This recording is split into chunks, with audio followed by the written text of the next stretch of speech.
नमस्कार सर, आपका बहुत बहुत स्वागत है हमारे इस खास केस कस्ट में। जो उत्तराखंड में अभी जो मैटर चल रहा है कि पहाड़ी हिंदू, इसको आप सबसे पहले अपने बारे में बताएंगे और उसके बारे में थोड़ा सा इसको डिफाइन करिए सर संक्षेप में। नमस्कार, बहुत बहुत स्वागत है। बहुत अच्छा चैनल का नाम आपका जी। और जरूरी है इस देश में रहना, तो देश की बात करनी है।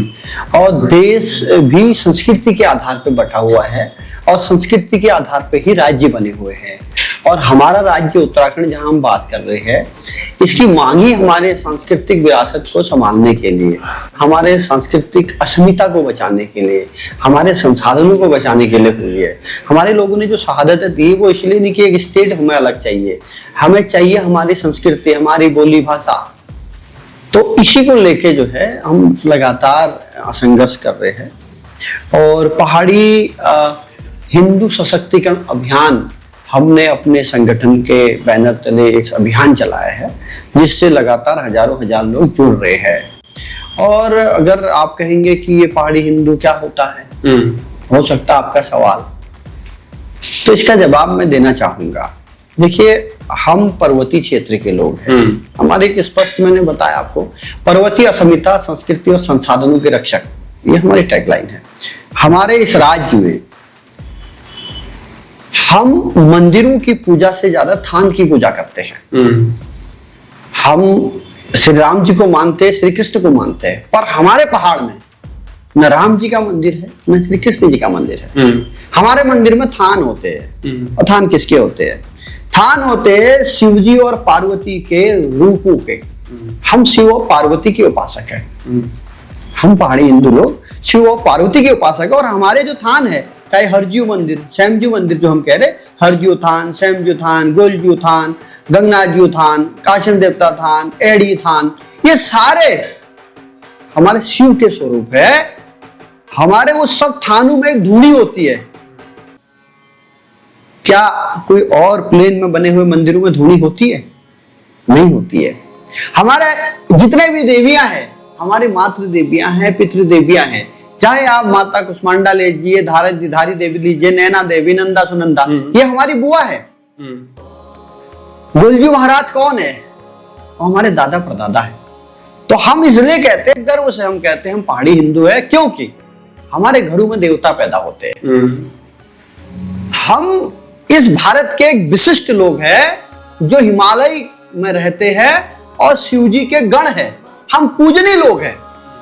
जो भी जितने बाहर के लोग यहाँ आए वो उपासक है। बहुत सारे लोग हमसे कहते हैं यार कैसी बात करते हैं, ये राजस्थान से आए हैं, ये गुजरात से आए। नहीं, आप इतिहास खगालिए, हम पहाड़ के लोग पहाड़ी ही है। जो भी यहाँ आए हमसे मुकाबला करके रहे या हार के वापस गए। ये हमारा इतिहास है। इतिहास को कैसे झुटला लोगे आप? तो इसीलिए आपने कभी देखा कि कोई अपने भगवान से बात करता हो? टेलीपैथी कर सकता, सपने में आते हो, मगर हम एक ऐसी प्रजाति है इस पहाड़ के, ये केदारखंड और मानसखंड के लोग, जो हम अपने भगवान से डायरेक्ट बात करते हैं। मतलब तुम ये कहना चाहिए कि द्योतनु वाल बात करना चाहिए कि हम डायरेक्ट जो है द्योतनु दिगा बात करने लगे। यस, हम तो, हमारे यहाँ जगरिया डगरिया होता है, सौकार होता है, पंचायत होती है, गड़ाया जाता है और रूह आती है और हमारा भगवान हमसे कहता है कि इतने पीढ़ी पीछे इसने गलत काम किया है, इतने सही काम किया, ये तब जाके प्रॉब्लम आ रही है। और हम आपस में अपने भगवान से लड़ते हैं, झगड़ते हैं और समाधान तक जाते हैं। क्या कोई बता सकता है ऐसा कोई और भी कर सकता, करता हो? इसलिए हम कह रहे हैं इस राज्य के हम विशिष्ट हिंदू है, हम पहाड़ी हिंदू है। इसलिए हम कह रहे हैं, इसलिए हम कह रहे हैं, स्वयं शंकराचार्य जी ने इस धरती में जो है तप किया, जप किया, जितने भी तपस्वी है इस हिमालय की कंदराओं में तप किया है। तो हम विशिष्ट है या नहीं है? ओके, हम विशिष्ट है। तो रावत जी, हम ये कह रहे हैं कि जैसे आपने बोला कि पहाड़ी आर्मी जो है आपने इस संगठन की स्थापना करी है, जिसका मुख्य उद्देश्य आपके अनुसार जो है पहाड़ के लोगों की इसके जो राइट्स हैं उनकी जो है उसकी सिक्योर करना, उसकी रक्षा करना है। लेकिन सामाजिक आर्थिक मुद्दों पर आपका जो है, जैसे कि आवाज आप उठाते रहते हैं, पर्यावरण की बात आप करते हैं, और इस संगठन के माध्यम से आप लेकिन इन मुद्दों को कैसे उठाते हैं? और क्या आपको लगता है कि आज भी पहाड़ के लोग इन अधिकारों से वंचित हैं? और साथ में भविष्य में पहाड़ी आर्मी की जो योजनाएं हैं वो क्या है, क्या आप इसे राजनीतिक स्तर पर भी विस्तारित करने का सोच रहे हैं और किस प्रकार से बदलाव आप पहाड़ी इलाकों में देखना चाहते हैं? देखिए, फिर मैं एक बात दोहराऊंगा, हमारे राज्य की स्थापना की मांग क्यों हुई थी? हमारे जो लोग अपनी शहादतें देने के लिए आतुर हुए, वो क्यों हुए? हमारी माँ बहनों पे मुजफ्फरनगर में कांड हुआ, उनकी अस्मिता लूटी गई, वो शहादतों का मतलब क्या रहा? खटीमा गोलीकांड का मतलब क्या रहा? मसूरी गोलीकांड का मतलब क्या हुआ? तो हम यही तो चाह रहे थे, हमें हमारी चीजें मिले, हम देखो, पूरे आप देख लीजिए पर्वतीय राज्य जितने भी है, उन सारे पर्वतीय राज्यों में जो एजुकेशन का प्रतिशत सबसे ऊपर कौन है? उत्तराखंड। मगर सबसे ज्यादा भ्रष्टाचार कहाँ है? उत्तराखंड में। सबसे निचले स्तर पे कौन है? उत्तराखंड। क्यों? हमारी कोई भाषा नहीं है। ये बताइए ना, राज्य सरकार क्यों भाषा का दर्जा नहीं दे रही हमें? जिस क्षेत्र की, जिस राज्य की, जिन लोगों की भाषा और संस्कृति मिट जाती है, वो कौम स्वयं ही मिट जाती है। तो क्या राज्य सरकार 25 सालों से हमें मिटाना चाह रही है? 100% जवाब आ गया, मिटाना चाह रही है। अगर मिटाना नहीं चाहती, कहां हमारी भाषा? दुनिया में कोई भी देश ने अगर ग्रोथ किया, अपनी भाषा की बदौलत किया। हमारी कोई भाषा नहीं है, तो इसका मतलब भाजपा और कांग्रेस हमें खत्म करने चाह रही है। आप समझिए, इस राज्य में एक आंकड़ा आईटीआई कहती है 60 लाख लोगों ने बाहर से आके स्थायी बना लिया।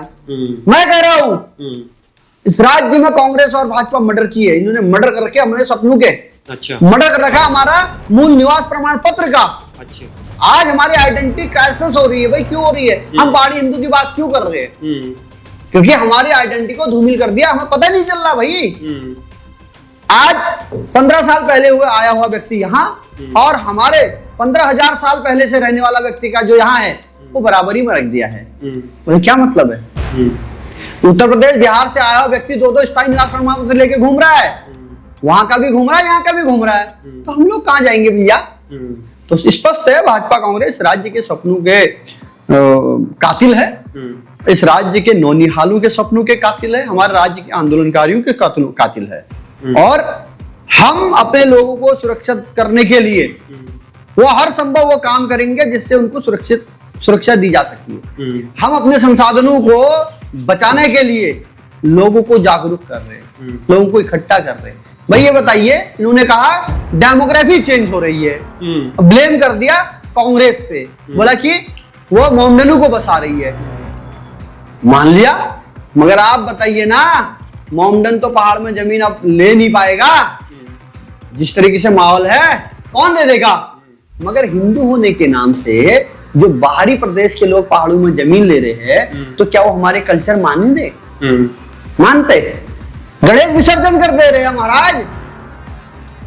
डोडी ताल उत्तरकाशी का जो गणेश जी का घर माना जाता है, पार्वती, कार्तिकेय और शिव जी का घर ये माना जाता है, और यहीं से आप विसर्जन कर दोगे? भाई ये किस तरीके से अनर्थ की तरफ जा रहे हैं आप? तो क्यों महाराष्ट्र का कल्चर यहाँ आ रहा, बॉलीवुड स्टाइल में उसको यहाँ के लोग मान रहे? तो हम अपने लोगों को अवेयर कर रहे हैं भाई, जो हमारा कल्चर है। और सरकारें कुछ नहीं कर रही है, सरकारों ने तो कसम खा रखी है। पिछली सरकार में त्रिवेंद्र सिंह जी और मुख्यमंत्री जी, वो तो कह रहे हैं सहारनपुर को भी यहाँ मिला देंगे। अभी सरकार ने एक कानून लेके आई, यूसीसी में सीधा प्रावधान इन्होंने कर दिया, अगर कोई बाहरी व्यक्ति प्रवासी 1 साल यहाँ अगर रह रहा है, तो उसको सरकारी सारे संसाधन, सरकारी व्यवस्थाओं में जो भी लागू उनके योजनाएं हैं, उसका लाभ दे देंगे। इसका क्या मतलब है? इसका मतलब है 2027 तक जितने पहाड़ के वोटर है, उतने ही वोटर बाहर से और लेके आओ और हिंदुओं के नाम पे वोट खा जाओ। अच्छा राउत जी, आपने थोड़ी देर पहले जो है गणेश विसर्जन को लेकर बातचीत करी। हालांकि मैं इन चीजों पर मैं भी इसके खिलाफ हूं, क्योंकि हम देखते हैं कि नाले में, गड्ढों में गणेश भगवान की मूर्ति जो पड़ी रहती है। लेकिन आप ये भी कहते हैं कि करवा चौथ मत बनाओ, बट सावित्री मनाने की बात करते हैं। मैं फेसबुक पे, सोशल मीडिया में मैं भी रिसर्च कर रहा था इन चीजों की। लेकिन इस मॉडर्नाइजेशन युग में, इस आधुनिक युग में आप इसको कैसे डिफाइन कर पाएंगे, कैसे लोगों को समझा पाएंगे कि करवा चौथ मत मनाओ, वट सावित्री मनाओ, पहाड़ के अंदर उत्तराखंड के अंतर्गत इस कल्चर को, पुराने जो कल्चर है उसको, कल्चर को भी दोबारा अपनाने के लिए कैसे आप लोगों को समझा पाएंगे, जो कि काफी टफ है, काफी मुश्किल है, और लोग ये भी कहेंगे कि ये हमारा राइट है, आप थोप कैसे सकते हो? बहुत सही बात कही। देखिए, राइट तो आपको कुछ भी करने को है, राइट, मगर राइट क्या अपने पिताजी को पिताजी ना कहने का भी होगा क्या? पिताजी का मतलब है जो मूल है। क्या आप अपने मूल तत्व जो है उसको छोड़ के आपको लगता है कि हम स्वतंत्र और राइज कर जाएंगे? यदि ऐसा है तो फिर आपकी आइडेंटिटी नहीं है। मैं अपने बच्चों को अपने बच्चे क्यों कहता हूं, पड़ोसी के बच्चों को अपने बच्चे क्यों नहीं कहता हूं? अब बताइए ना। तो इसीलिए समझाना बड़ा आसान है।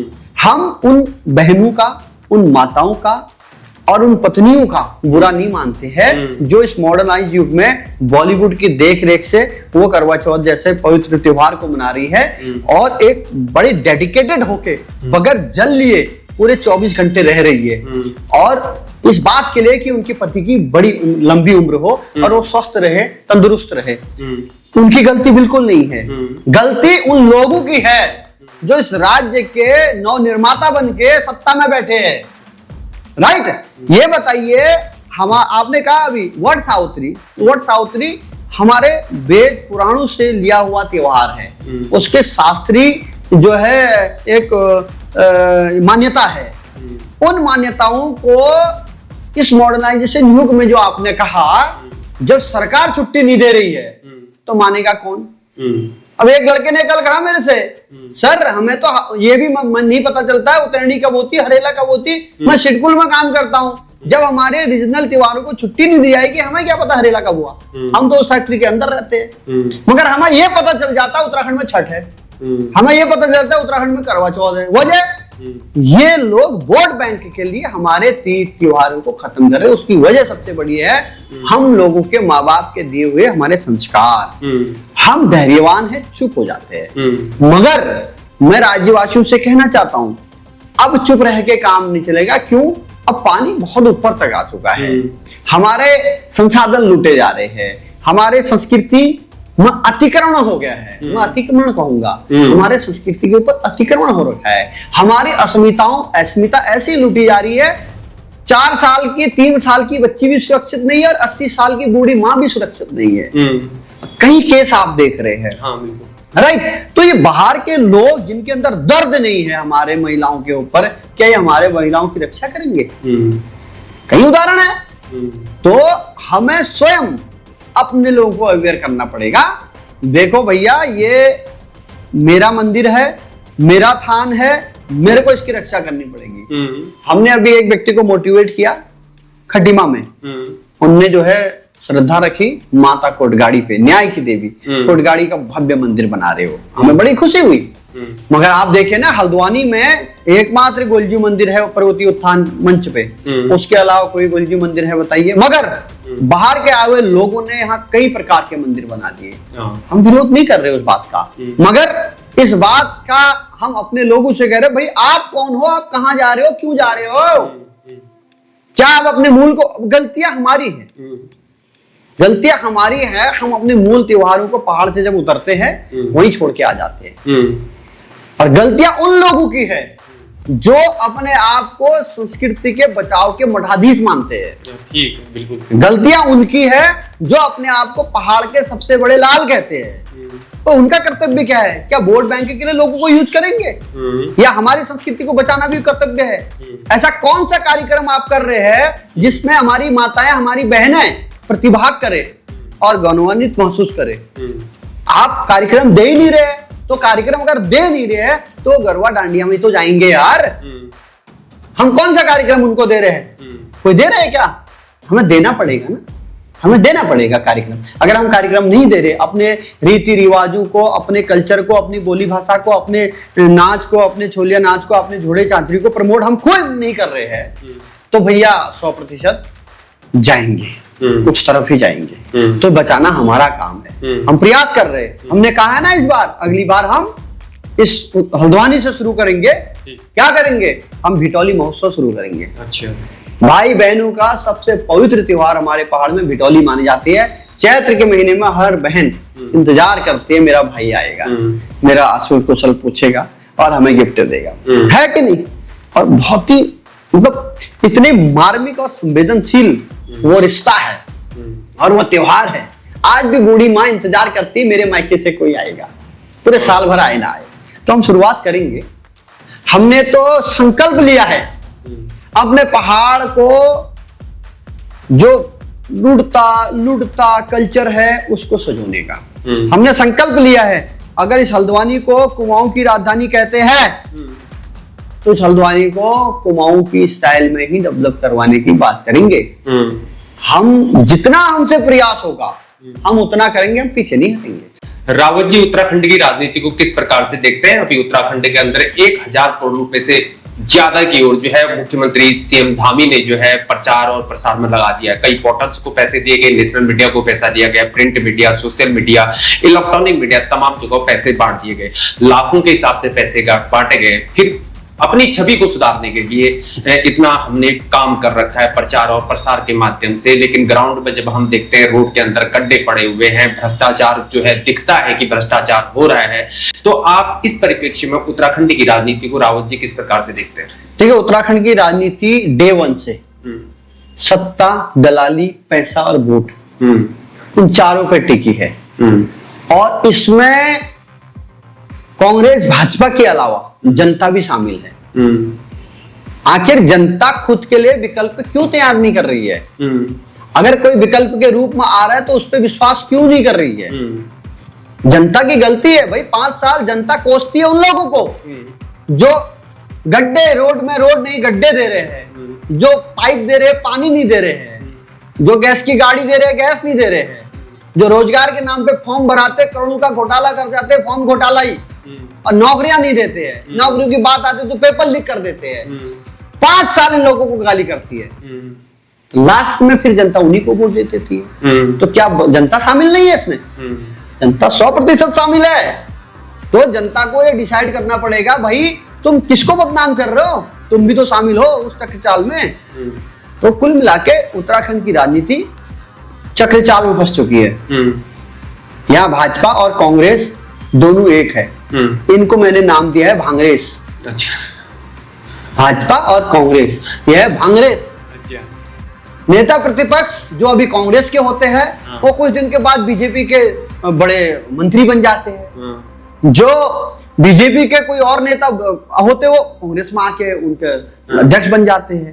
तो ये जनता जो नई जो पुराने लोग थोड़ी समझने लग जाते हैं तो न्यू जनरेशन आ जाती है 18 साल में वोट देने के लिए। न्यू जनरेशन को समझ में नहीं आता क्या है, बस वो इस नारे के साथ चले जाती है, हर हर मोदी, नर नर मोदी, घर घर मोदी। तो ये जो सवाल है कांग्रेस और भाजपा ने चक्रचाल में जनता को फंसा दिया है और जनता उस चक्रचाल को समझ नहीं पा रही। इसलिए अब युधिष्ठिर का आना जरूरी है जो 7वां ताला तोड़ेगा और उनके चक्रचाल खत्म होगा और इस राज्य का उद्धार होगा। अच्छा, आपने यहाँ पर मुजफ्फरनगर कांड की बात करी थी, शुरू में एक खटीमा गोली कांड की बात करी थी, लेकिन जब राज्य आंदोलनकारी जो थे वो राज्य आंदोलनकारी यूकेडी की बात हो रही, मैं यूकेडी में जा रहा हूँ कि वो यूकेडी बनाए उन्होंने, तो उसमें से कुछ नेता जो है अपने फायदे के लिए जो कुछ बीजेपी में चले गए, कुछ कांग्रेस में चले गए अपने घर भरने के लिए। तो इस राजनीति को किस प्रकार से देखते हैं कि यूकेडी आई 25 साल से काम कर रही है लेकिन सत्ता में नहीं रह पाई, टूट गई और अभी तक पता नहीं कब सत्ता में आएगी। बीजेपी ने फायदा ले लिया, कांग्रेस रही इतने साल पूरा भ्रष्टाचार ही रहा। किस प्रकार से देखिए, किसी भी घर को सजोने के लिए और मजबूत बनाने के लिए उस घर की एक विचारधारा होना जरूरी है, आइडियोलॉजी जिसको आप कहते हैं। यदि किसी की कोई आइडियोलॉजी होगी नहीं तो वो समरेगा बिखरेगा, संभलेगा बिखरेगा, कभी संभल नहीं पाएगा। तो मुझे ऐसा लगता है इस राज्य के खेवनहार जो थे, जिन्होंने अपनी अस्मिता भी गवाई, अपनी जाने भी गवाई, अपनी नौकरियां गवाई, अपने बाल बच्चे नहीं देखे, बहुत बड़ा एक मतलब अगर उस दृश्य को हम पढ़ते हैं कभी तो हमें रोना भी आता है। वो बड़ा भयानक डरावना दृश्य था, जिसको जिया है लोगों ने, उसको हमने तो जिया भी नहीं है। हम तो नारे लगाते थे गली गली में शोर है, मुलायम सिंह चोर है, मेरे पास चाकू है, मुलायम सिंह डाकू है। अच्छा। हम ये नारे लगाते थे बच्चे। मगर जिस तरीके से उस डाकू मुलायम सिंह ने हमारे लोगों पे बर्बरता की, जो हम पढ़ते हैं कि महिलाओं के साथ, मतलब ये समझिए वो शब्द नहीं है जो इन्होंने किया है, और पूरे न्यूड करके बस में भर के वापस कर दिए, गन्ने के खेत में ले जाके उनके साथ रेप किए। अच्छा।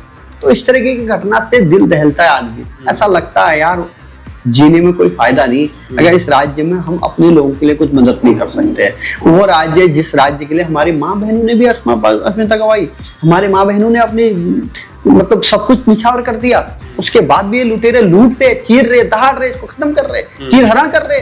तब हमारी माँ बहनों का चीरहरण किया, आज राज्य का चीरहरण कर रहे।